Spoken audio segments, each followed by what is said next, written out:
الصلاة خير من النوم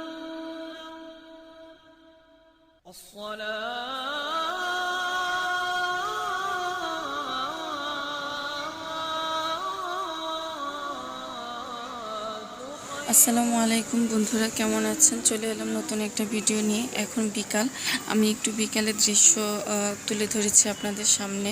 আমি ছাদে গিয়েছিলাম, তো একটু একটু করে আপনাদের জন্য নিয়ে এসেছি। প্রথমে বলে রাখি, আমার এই ভিডিওটা যদি ভালো লাগে তাহলে অবশ্যই লাইক, কমেন্ট, শেয়ার এবং সাবস্ক্রাইব করবেন। পাশে থাকা বেল বাটনটাতে ক্লিক করবেন। তা আমি প্যানে দিয়ে দিলাম পেঁয়াজ কুচি, একটু রসুন বাটা, চিংড়ি মাছ, স্বাদমতো লবণ। তা আমি আজকে রান্না করব চিচিঙ্গা দিয়ে চিংড়ি মাছ বিকালের জন্য। তো দিয়ে দিচ্ছি হলুদ গুঁড়ি, মরিচ গুঁড়ি, ধনিয়া গুঁড়ি দিয়ে আমি একটু ভালো মতো ভেজে নিব।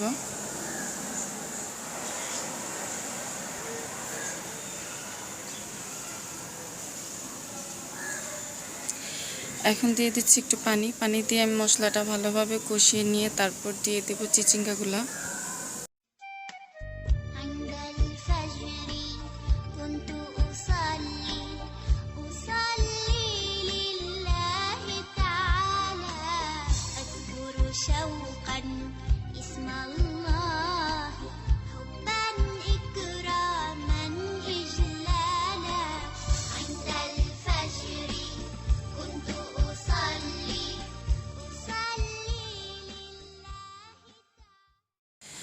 তো আমি আজকে অনেক দিন পর ছাদে গিয়েছিলাম, খুবই ভালো লেগেছিল। আকাশটা মেঘলা মেঘলা, চারপাশটা খুবই নীরব স্তব্ধ লাগছিল। তো বন্ধুরা, আপনারা কে কে ছাদে যান আমাকে কমেন্টের মাধ্যমে জানাবেন। তো চলুন, আমার শরীরটা আজকে বেশি ভালো না, তাই আপনাদের সাথে বেশি কথা বলতে পারছি না। তো চলুন আমার রান্নাটা শেষ করি।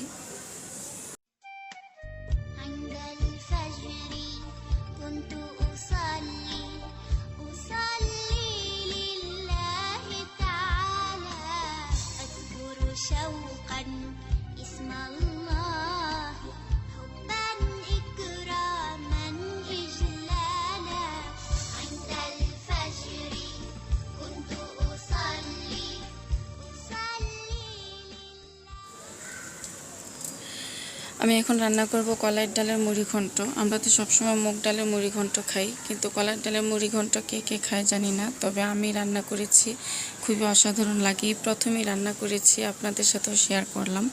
তো আমি প্যানে দিয়ে দিয়েছি পেঁয়াজ কুচি, আদা রসুন বাটা, দিয়ে দিলাম হলুদ গুঁড়ি, মরিচ গুঁড়ি, ধনিয়া গুঁড়ি, দেন জিরা গুঁড়ি। আমি মাছের মাথাটা ভেজে নিয়েছিলাম।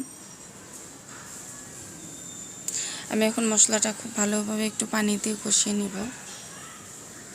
দিয়ে দিয়েছি 2টা তেজপাতা।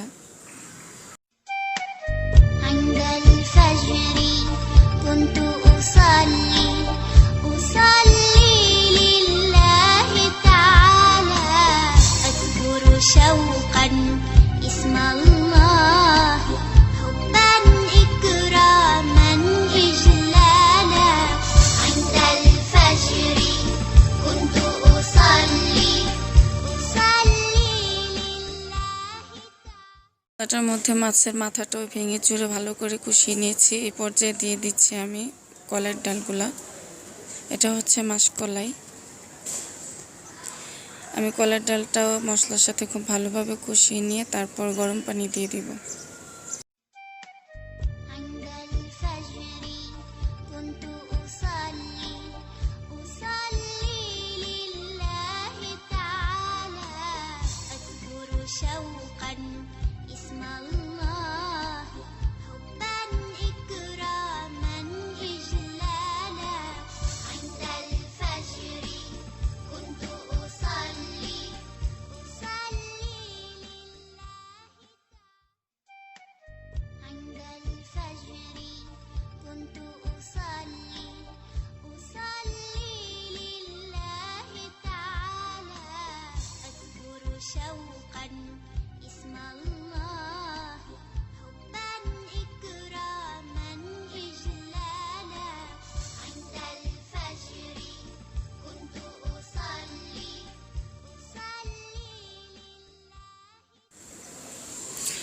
বন্ধুরা, আমার কলাই ডালের মুড়ি ঘন্টটা হয়ে গেছে। আমি ধনিয়া পাতা দিয়ে এখন চুলাটা অফ করে দিব।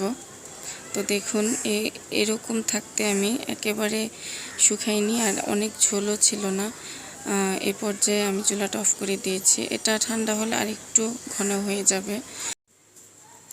তো বন্ধুরা, সবাই ভালো থাকবেন, নিরাপদে থাকবেন। আমার এবং আমার ফ্যামিলির জন্য দোয়া করবেন। আল্লাহ হাফেজ।